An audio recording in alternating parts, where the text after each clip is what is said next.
Today is March 3rd. We're in day 514 of the war in Israel. The newspaper is mainly about the second stage that has not yet started. We have ended the first stage. Ceasefire has come to its fruition, and it says here, in coordination with the White House, Israel has stopped the humanitarian aid to Gaza. Together with that, these two girls are waiting for Abba. Mechakot le'Abba, as Omri Meydan, their father, is a hostage in Gaza for 514 days already.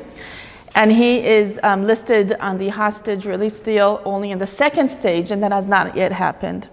Halachatz al Hamas, the pressure on Hamas from the mediators and of Trump to release more hostages. So let's open up to the main article. The main headline reads, Maga'im b'mavoy satu.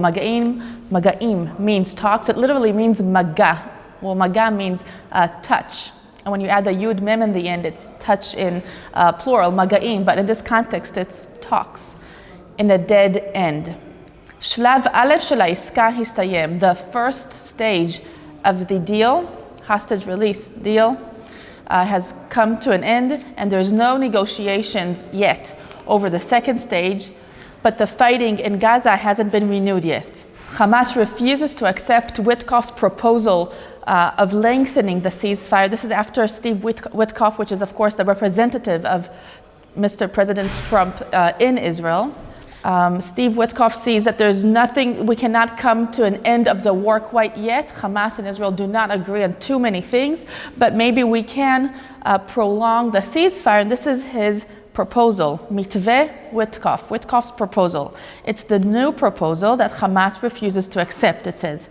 The first point is to lengthen the hafsakat esh, the ceasefire, to 50 more days until the end of Ramadan for the Palestinians and the end of Passover for the Jews in Israel. During the ceasefire, there will be a negotiation about the end of this war. The third point is to release all the hostages in two stages. Half of the hostages will be released on the first day, 11 alive and at least 19 dead hostages. And the rest of them will be released in the end, after the ceasefire, if they will come to an agreement about the end of the war. So Hamas is refusing for this. For them, they see it's just lengthening the first stage with great terms for Israel, not so great for them, and they'll be giving all of their hostages away. Probably not good for them. Netanyahu is quoted here saying Hamas can't require a ceasefire, but also, or expect a ceasefire, or lengthening of the ceasefire, without releasing more of the hostages. You cannot have free meals. Is that a saying in English? Because it is in Hebrew, aruchot chinam, meaning you cannot eat for free. You cannot have free meals. You cannot, he's speaking to Hamas, also want a ceasefire and also not give us hostages. And this leads us to the next article. It says, in coordination with the Americans, בתיאום עם האמריקאים, ישראל עצרה את הסיוע לעזה. Israel stopped the humanitarian aid to Gaza. And this dramatic decision happened just a few hours after the end of the ceasefire. But again, we're not actually fighting right now, not yet. And with the beginning of the Ramadan Tzom, the Ramadan fast. The Ramadan is a holy month to the Muslims. They do not eat during the day, they do eat during the night hours. So that has a big impact on Muslims and on Israel that lives with Muslims and Palestinians together. My girl's preschool's teacher assistant is Muslim, and she is fasting during the day and eating during the night. She's Muslim, fully Muslim, and is marking the Ramadan month. Now, it's important to say that this move of stopping the humanitarian aid is just symbolic, because machsanei Hamas meleim, the storehouses of Hamas, are full of goods for the next few months. Israel does say that the next stage, if they do not cooperate, we won't only stop the humanitarian aid, we will also stop the supply of electricity and water that Israel continuously supplies Gaza.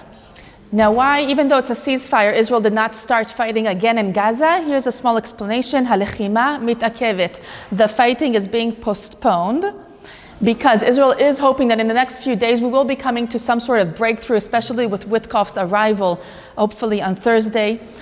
But there's a new reason. Officials in Israel say that the Ramatkal, which is the chief of staff in Hebrew, Zamir, Eyal Zamir. He's going to come into the office for the first time on Wednesday. And starting war already does not give him any time of planning, of understanding what's going on. So they're trying to postpone it in just a few days that he can talk to the officials, gather them. He already has a very important meeting on Friday with all these top officials of the military, and we'll see then. So the fighting probably will restart, but not this week.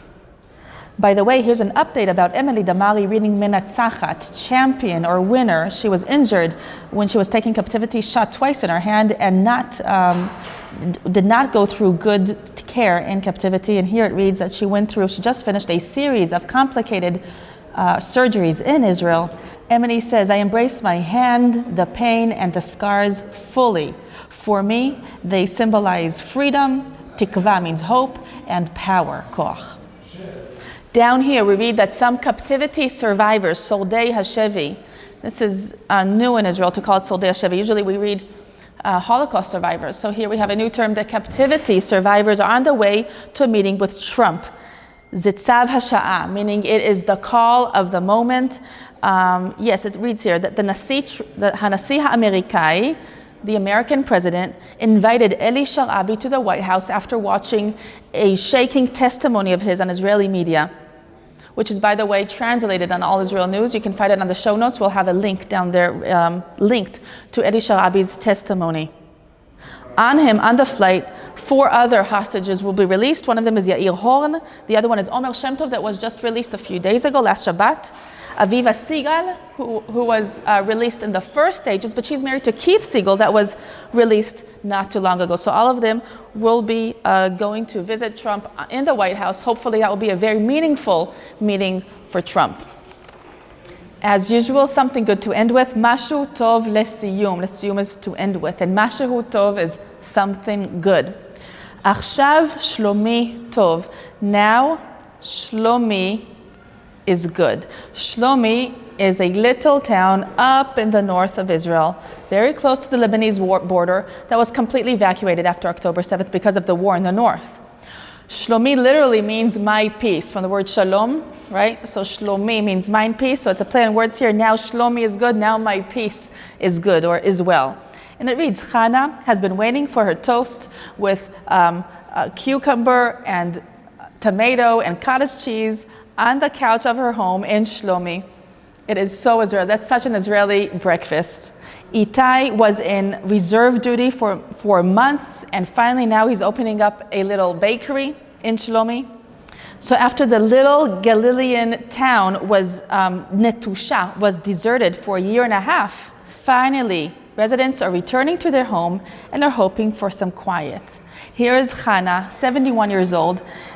She's explaining here how happy she is. By the way, she has 7 children and many grandchildren, over 23 grandchildren, 5 great-grandchildren. She says how happy she is to make her own egg and to eat a little cottage cheese, cucumber, tomato in her home. She was evacuated to one of the Dan Panorama hotels in Haifa for a year and a half, and she says, they were very, very nice to us, but really, you really just want to get back to your home. Here's Itai El Chai with preparing the opening of his bakery, Ma'afiya. And Shlomi Avni, here, Shlomi is also his name, is a grocery store owner, and he's happy to stock up. And they're hoping that more and more residents will come back. So finally, 55% of Shlomi's residents have returned, and they're hoping for 80% in the next few days. This is all for today. First of all, we're happy for Shlomi, and we're happy that you are with us, standing with us in Israel, praying for us. Please comment, where are you watching from? What are you praying for? What are you feeling about Israel? We read your comments and we appreciate them. For more news that matters, go to allisrael.com. Follow us on our social media. If you like this video, please like it, share it with your family, with your friends. I'm Rotem again for All Israel News.